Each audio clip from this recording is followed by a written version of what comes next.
Hello बच्चों, welcome to green science classes. बच्चों, आज हम आप लोग को क्लास 10th का बायोलॉजी का चैप्टर रेस्पिरेशन यानी कि श्वसन चैप्टर का ऑब्जेक्टिव क्वेश्चन बताने जा रही हूँ।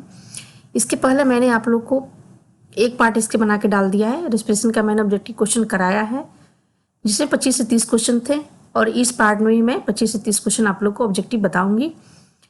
आप जब दोनों पार्ट को तैयार कर लेंगे तो इस आपके एग्जाम में इससे ज़्यादा कहीं से क्वेश्चन नहीं पूछेगा, सारे क्वेश्चन इसी के अंदर से आएंगे। तो आप दोनों पार्ट को अच्छी तरह से तैयार कर लेंगे। ठीक है बच्चों, तो अपना हम टॉपिक शुरू करते हैं ऑब्जेक्टिव रेस्पिरेशन का।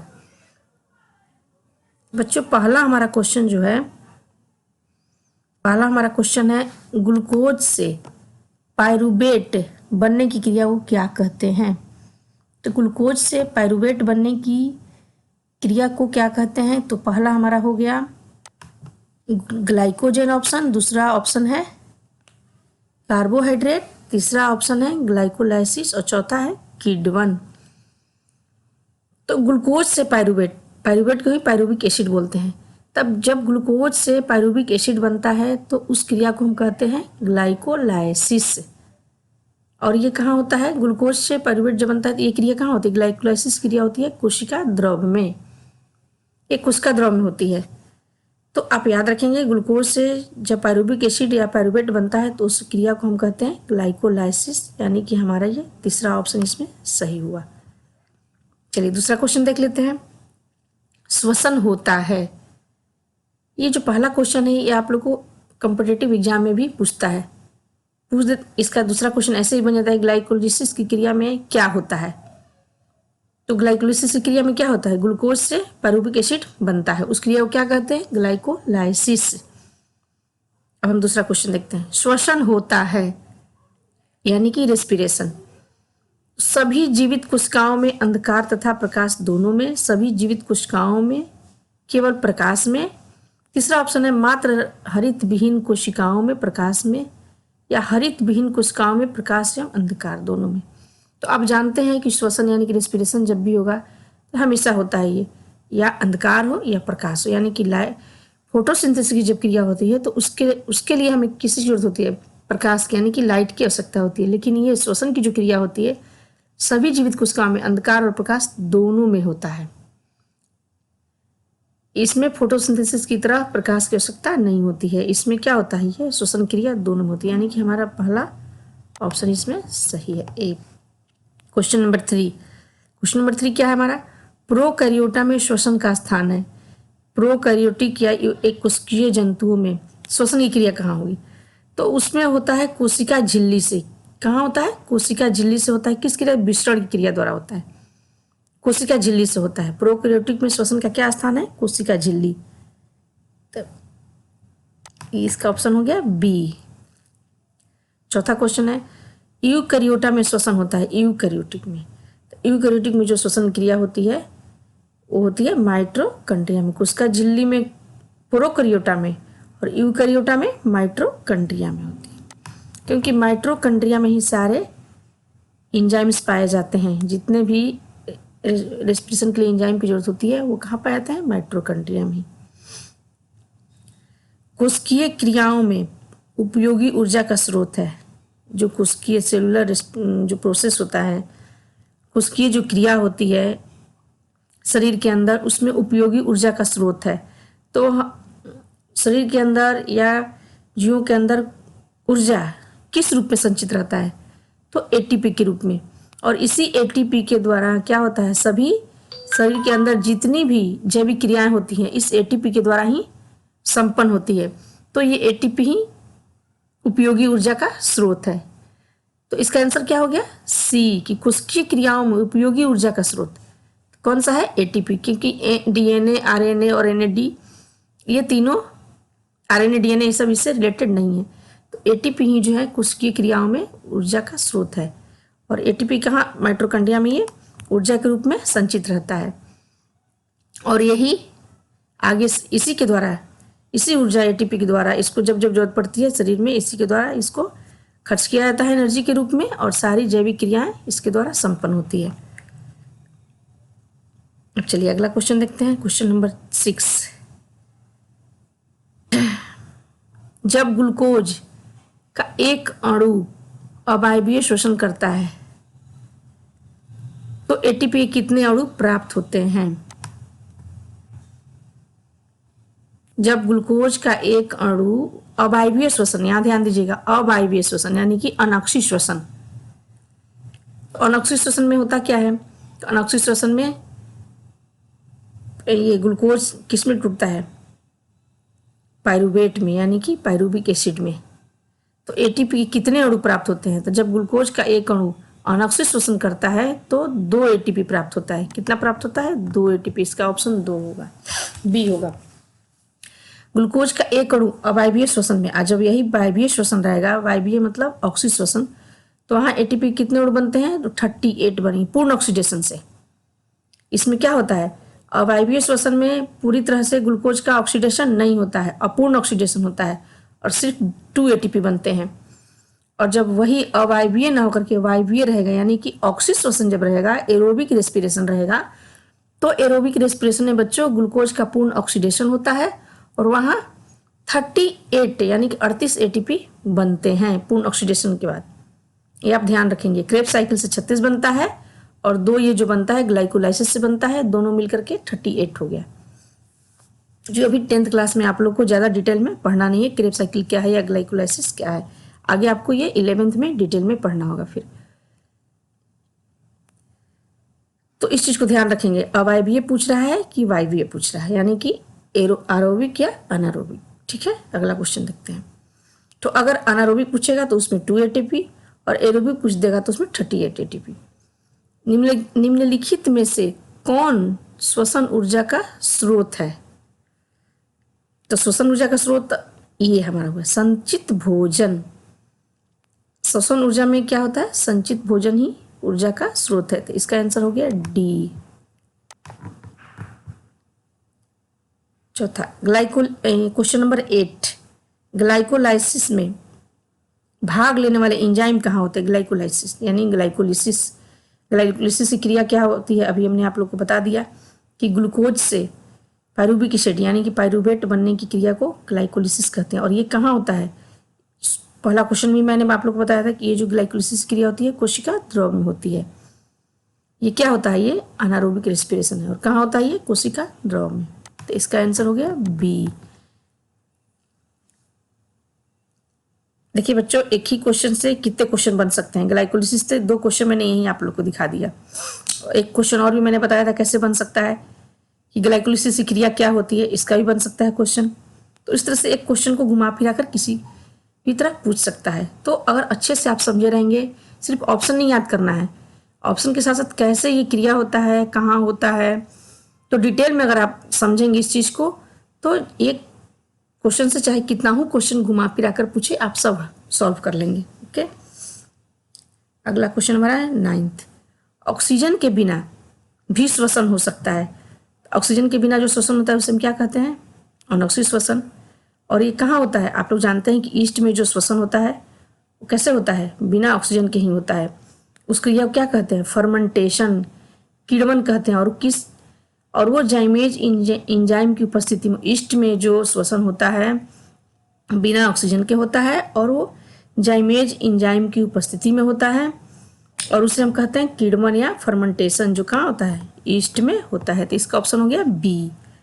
अब यहाँ याद रखेंगे, यहाँ मैंने आपको किण्वन भी बता दिया, एक एंजाइम का नाम भी लिया जिसका नाम है जाइमेज। तो यहाँ भी 3 क्वेश्चन, एक क्वेश्चन निकल गया कि जाइमेज एंजाइम की उपस्थिति। इसको मैंने पहले वीडियो में भी इस पे क्वेश्चन बना करके आप लोग को दिया है। जाइमेज एंजाइम के बारे में क्वेश्चन बनाया है और किण्वन का भी बनाया है।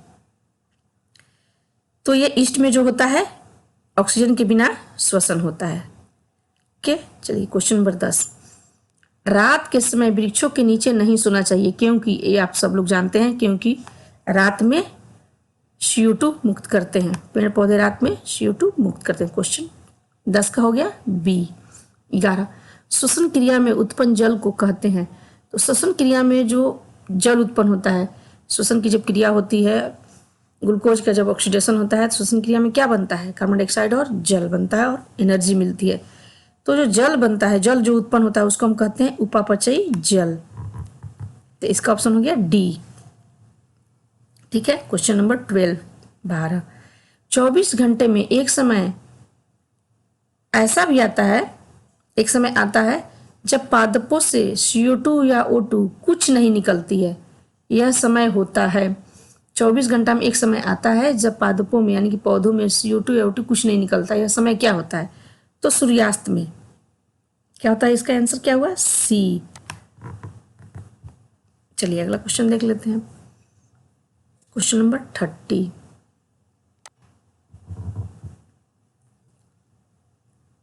श्वसन क्रिया आरंभ करने के लिए जीवित कोशिकाओं को चाहिए, यानी कि रेस्पिरेशन की क्रिया स्टार्ट करने के लिए सबसे पहले क्या चाहिए हमें? तो इस चीज को तो सबको पता है कि इसमें क्या होता है, श्वसन क्रिया में ग्लूकोज का ऑक्सीडेशन होता है, तो ग्लूकोज चाहिए ही चाहिए। तो हम ऑप्शन देख लें किसमें ग्लूकोज है, तो ग्लूकोज किसमें? सी में है, तो इसका ऑप्शन हो जाएगा सी। बिना ग्लूकोज की रेस्पिरेशन क्रिया नहीं, क्योंकि ग्लूकोज का ही क्या होता है? ऑक्सीडेशन होता है और हमें एनर्जी मिलती है उससे। तो ग्लूकोज का इसमें ऑक्सीडेशन होता है, तो आरंभ करने के लिए श्वसन क्रिया यानी कि रेस्पिरेशन क्रिया आरंभ करने के लिए, स्टार्ट करने के लिए क्या चाहिए जीवित कोशिकाओं में? ग्लूकोज। अगला क्वेश्चन 14। श्वसनीय इंजाइम कहाँ स्थित होते हैं? तो अभी मैंने बताया था आप लोग को जस्ट इसके पहले कि श्वसन के लिए जितने भी इंजाइम्स होते हैं वो कहाँ पाए जाते हैं? वो माइटोकॉन्ड्रिया में। माइटोकॉन्ड्रिया के कहाँ? माइटोकॉन्ड्रिया के अंदर जो मैट्रिक्स होता है उसमें पाए जाते हैं। श्वसन इंजाइम कहाँ होते हैं? सभी माइटोकॉन्ड्रिया के अंदर मैट्रिक्स में। तो ऑप्शन इसका हो जाएगा ए।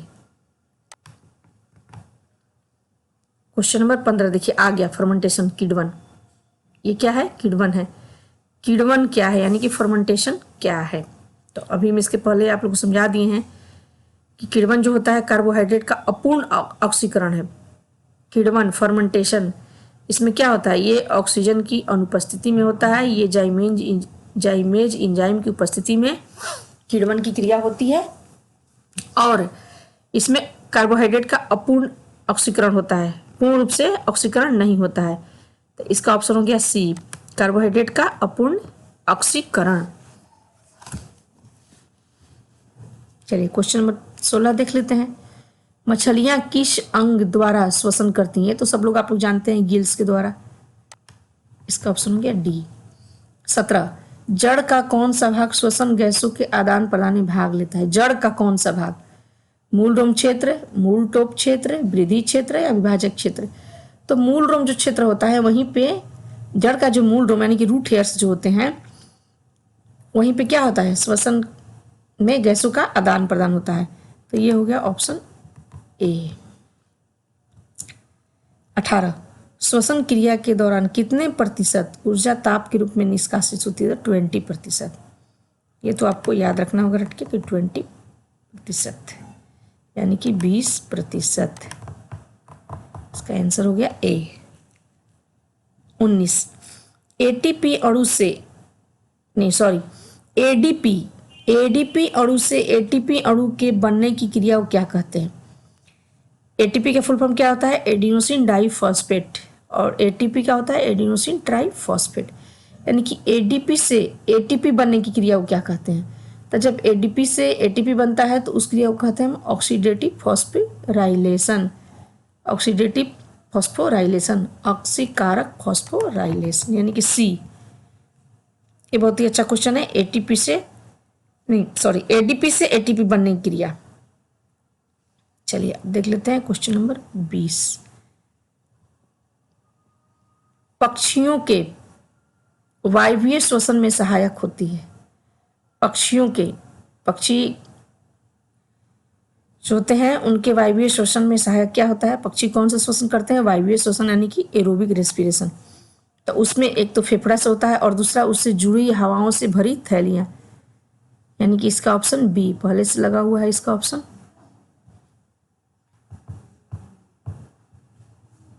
नंबर बी हो गया। जैव ऊर्जा किसे कहते हैं?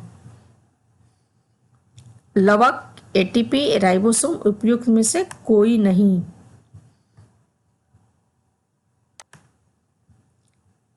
तो इसका आंसर हो गया जैव ऊर्जा किसे कहते हैं। इसका ऑप्शन लगा देते हैं, इसका हो गया बी। चलिए अब हम देखते हैं क्वेश्चन नंबर 21। जैव ऊर्जा किसे कहते हैं? तो जैव ऊर्जा तो आपको हम पहले ही बताए हैं कि जो भी शरीर के अंदर जैविक क्रियाएं होती है उसके लिए एनर्जी की आवश्यकता होगी, और वो एनर्जी किस रूप में मिलती है? एटीपी के रूप में रहता है, जो वही एनर्जी हमें जैविक क्रियाओं को संचालित करने में काम करता है। यानी कि इसका जैव ऊर्जा किसे कहेंगे? हम एटीपी को कहेंगे। ये आंसर क्या हो गया? बी। ठीक है, हमारा है 22 क्वेश्चन नंबर, कोशिकीय ईंधन किसे कहते हैं? कोशिकीय ईंधन, कोशिकीय ईंधन मतलब सेलुलर, जो कोशिकाओं के अंदर जो ईंधन होता है किसे कहेंगे? यानी कि किससे हमें एनर्जी प्राप्त होगी, क्या जलता है? तो जब रेस्पिरेशन की जो क्रिया होती है, तो रेस्पिरेशन की क्रिया में क्या चीज टूटता है? किसका ऑक्सीडेशन होता है? तो ग्लूकोज का होता है। तो हम ग्लूकोज के ही कहेंगे कोशिकीय ईंधन, उसको क्या कहेंगे? ग्लूकोज। तो इसका आंसर हो गया ए। क्वेश्चन नंबर 23, तिलचट्टा के रक्त को क्या कहते हैं? तो तिलचट्टा का जो रक्त है, तो तिलचट्टा के रक्त में हीमोग्लोबिन नहीं होता है। तो तिलचट्टा का रक्त क्या होता है? आप देखें, कभी कभी तिलचट्टा को आप देखते हैं कि उसका रक्त जो होता है रंगहीन होता है, कलरलेस होता है, उसमें हीमोग्लोबिन नहीं पाया जाता है। तो फिर तिलचट्टा का रक्त को क्या कहेंगे? तो उसको कहते हैं हीमोलिम्फ। इसका ऑप्शन होगा सी। ईस्ट किस वर्ग के अंतर्गत है? ईस्ट। तो ईस्ट जो होता है ये एक कवक है, फंजाई के अंतर्गत आता है। किसके अंतर्गत है? कवक के। तो ये हो गया इसका ऑप्शन बी। दही के जमने में कौन सी क्रिया होती है? तो दही के जमने में, तो दही की जो जमने की क्रिया होती है उसमें फर्मेंटेशन होता है, किण्वन की क्रिया होती है। और किण्वन क्रिया क्या है आपको हमने बता दिया है, बहुत सारे क्वेश्चनों में किण्वन क्रिया का मैंने डिस्कशन किया है। किण्वन क्रिया क्या है? तो इसका आंसर हो गया सी। क्वेश्चन नंबर 26, निश्वास द्वारा निकली वायु में रहती है। तो जब हम रेस्पिरेशन क्रिया के बाद, जब श्वसन क्रिया के बाद जब जो हवाएं निकलती है, जो वायु निकलती है, उसमें क्या रहता है? उसमें रहता है CO2, ऑप्शन बी।